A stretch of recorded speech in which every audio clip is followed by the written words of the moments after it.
Good morning! Today is the day. I had 6 hours of sleep. Tama ba? 12, 1, 2. Yeah, let's just say 6 hours of sleep.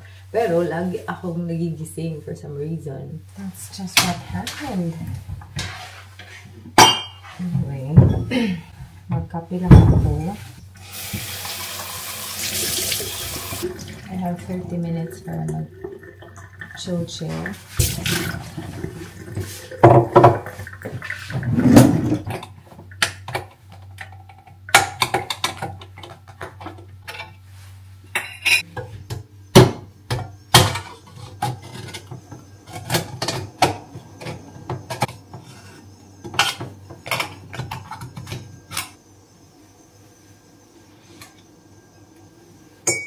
Meron lang sana ako isang araw na mag-rest before mag-start sa work. Yung talaga yung very ideal. Pero wala eh. Kasi, for some reason, ang sakit ng katawan ko kagabi. Like, minamassage ko yung sarili kong paa. Kasi sakit siya. Yeah. I'm having the salted caramel from Jara. So, time check, it is 6:14. So, dapat ready na ako by 6:45. Mag-aabot daw kami sa may reception. Kasi nga, since 6 minutes away yung work dito, usually mga ginagawa ng mga agency nurses, ang dami kasing agency nurses dito, shockingly. Nag-aabot-abot sila, magta-taxi sila, tapos i-divide lang nila. Kasi it will cost them $20, almost $20 papunta doon. Which is quite expensive if iisipin yung balikan. No? Papunta doon 20. So mga 40 a day. So if may kahati ka, that's okay. And then some of them, meron naman mga car. Today, yung kasama ko, na kawork ko din sa New Zealand before. Hindi siya Filipina, Kiwi siya. Wala silang car. Meron sila scooter. Which is, I don't think ginagamit nila pag, morning. Just gonna have this.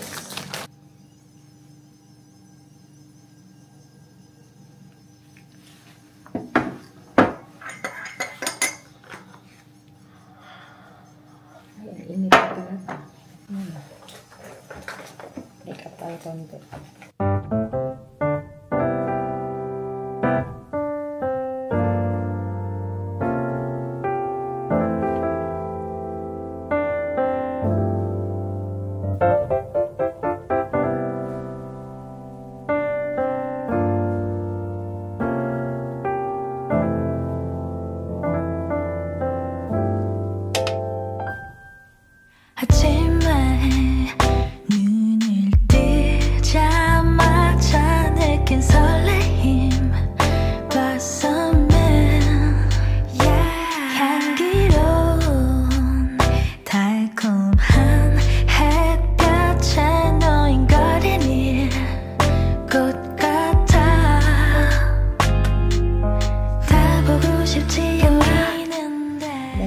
Kasama ko if magta-taxi kami today or if meron kasing isa pala ng kasama namin dito na morning pala siya.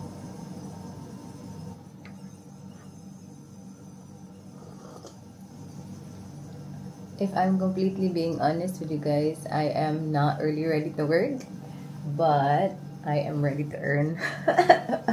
You know what I mean? Wala tayong choice. Kailangan magtrabaho kasi madami tayong gastos na ginawa sa Pinas. And even after Pinas, kina ate, yung mga palabas-labas namin, shopping namin ni ate, gastos din yun. So, I really need to earn again. So, we gotta work. Pero if I'm ready, I'm not ready. Pwede lang hindi magtrabaho. Parang nag-reply na siya. I'm not sure if we're gonna move back. Straight after today, punta ako ng AO Post. Or baka uwi mo na ako dito ng AO Post. Sa working with children check natin. Kailangan pang gawin yun. Normally, ginagawa yun before start ng work. But since dumating tayo dito ng Sunday or kahapon, close lahat ng AO Post. So, nag-asa ko sa kanila, can I start without having it? Kasi wala naman akong choice. Unless gusto talaga nila na pumunta ako dito earlier, than expected, and inaalaw nila dito sa accommodation is a day before start sa work lang din naman. Hindi naman sila nag-asa, sabi nila pwede ko daw makomply up until Wednesday, so good.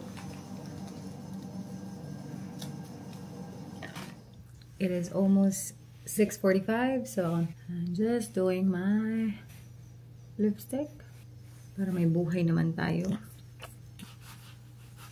I don't know if it's a good thing or a bad thing na meron akong idea kung ano i-expect ko. Sinabihan nila ako na walang orientation and everything. Minsan kasi gusto ko na surprise. Pero, let's see kung magiging beneficial ba siya. Na alam ko nang walang orientation. Feeling ko okay. Mas okay siguro. Kasi ako na lang siguro yung sobrang effort kung paano ba dapat gawin yung mga bagay-bagay dito kasi wala namang magsasabi sa akin. But yeah, that's life. Magsusus lang ako.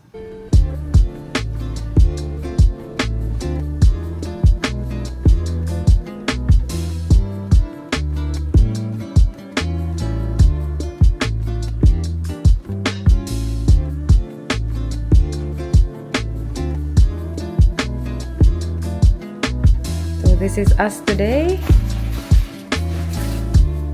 Yan, kasi malamig. Guys, I need to go. Wish me luck. Bye! Update ko kayo afterward.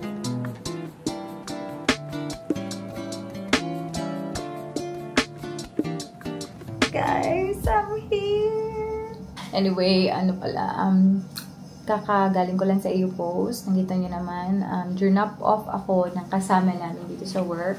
And then, sabi nila, if aantayin ba nila ako? Of course, sabi ko, wag na, oy, baka matagalan pa. So, nag-Uber ako pa uwi dito. Buti na lang may Uber dito. Alam nyo ba yung Uber, nag-start lang dito 2 weeks ago. Meron naman taxi, pero sometimes, medyo matagal dumating yung taxi. So, mas okay yung Uber. Regarding sa ating first day, nako guys, nakakaloka. Diba sabi ko sa inyo nung walang orientation? Wala talagang orientation. And alam nyo, yung assignment ko today is resus. So, kaloka talaga kasi wala pa akong pasyente sa resus. Tapos wala pang mag-o-orient. So, basically, I'm just floating around. Wala talaga akong parang direction. Like, I'm just trying to familiarize everything. But at the same time, I'm feeling very awkward na, ano ba to? Wala akong ginagawa. Lagi lang ako nag-a-ask kung sino yung tutulungan ko. But sometimes it's very difficult na lagi ka na lang nag-a-ask. You need a hand. If wala naman, ayoko namang umupo. So basically, palakad-lakad lang talaga ako. So, and then covering breaks, ganun lang. Hopefully tomorrow, it's gonna be different. Hopefully, magka-pod na ako. Kasi if you're in resus, if walang resus na patient, dalawa kasi kaming resus nurse. So, yung resus na isa, siya yung nagkakapasyente. If ever na-assess na sila and basically they're for ward admission, andun lang sila, nakatambay lang sila, you don't have to do anything. But at least siya, meron siyang pasyente twice ata. Me, on the other hand, wala akong pasyente. Yun nga, I'm just trying to orientate myself, basically. Yun yung downside dito, walang orientation. And okay lang naman kasi I have Joy. So, dumating sila for an afternoon shift. She kinda orientated me kung paano yung triage. Nangangapa pa ako sa triage in all honesty kasi medyo matagal na din. Still trying to get back on track ba sa what we are used to sa New Zealand. So, yeah.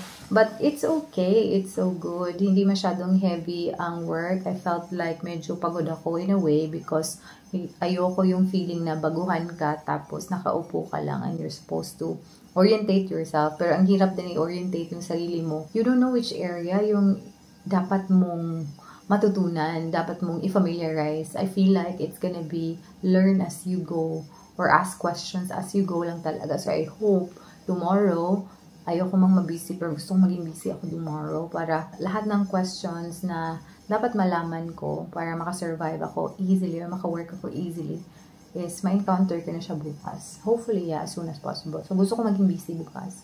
I'm gonna do another morning shift tomorrow. After noon, 3 afternoons na ako.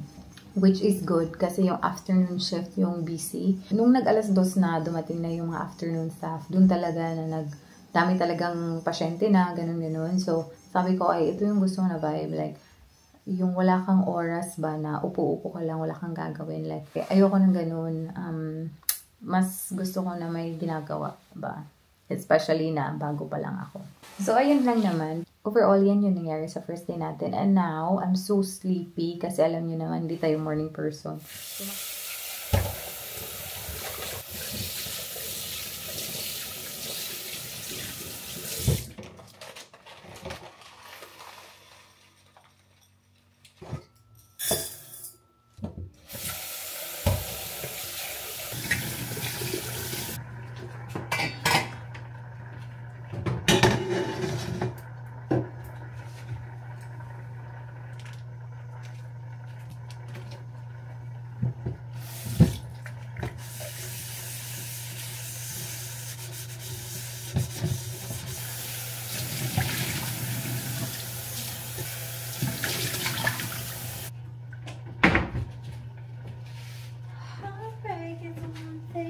Egos and love.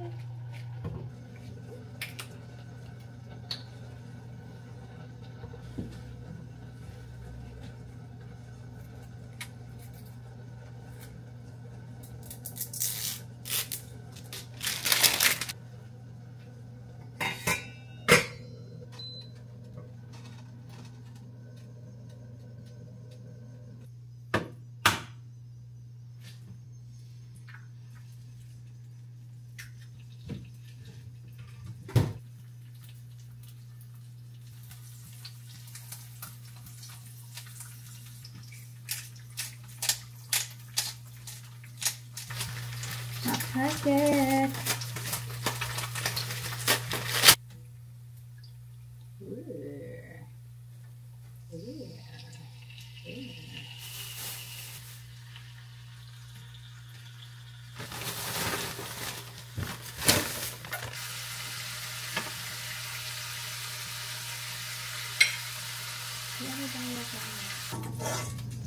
This is gonna be so yummy. Wala lang akong.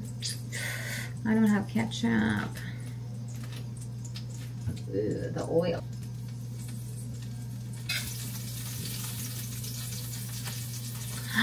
Look at that! Look at my rice. Perfect. Guys, kain na tayo. Naka-uniform pa ako kasi maliligo ako after nito. Nag-i-edit din kasi ako ngayon. Wala akong bakit wala akong fork? Yung egg natin na puno ng pepper. Ayoko nang kumuha ng fork. Struggle good. I already have.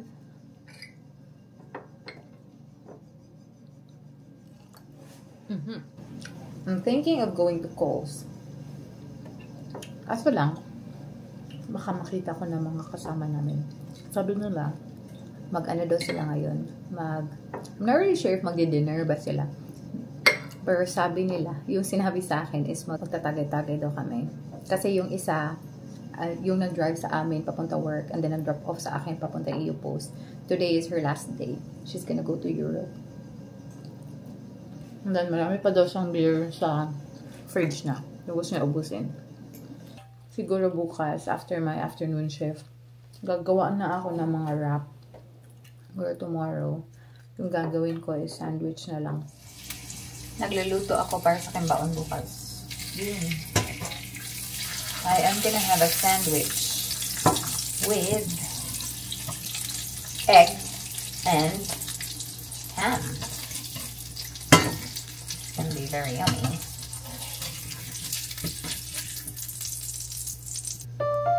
Ham first. Malinis kamay ko ha. Ang arte-arte ko, malinis yan. Tinig. Oh my God. Ang sarap tingnan. Char. Over. Tapos, another one. That's it. That will be very yummy. And, alam nyo, kasyang-kasya na to sa akin. And then, I'm gonna have, meron kasi ako nito. Yung chocolate nut bar. Nakakabusog talaga siya. And I have fruits. Fruits pa. Oranges lang pala. Put this one sa Ziploc na binili ko kahapon. Ay, kagkaigo. Wait. Ah! Kasha! Kasha, kasha. Look. Wala ako bukas. Ayoko masyado kasi yung may sauce, mga ganyan-ganyan. So, meron sana akong mga dressing. Pero ayoko. Yan lang. That's enough.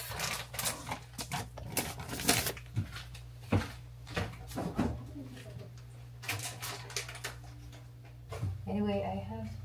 Yeah. So, tomorrow, mag-ano tayo. We're gonna do wraps. So, guys, tapos na ako mag-skincare.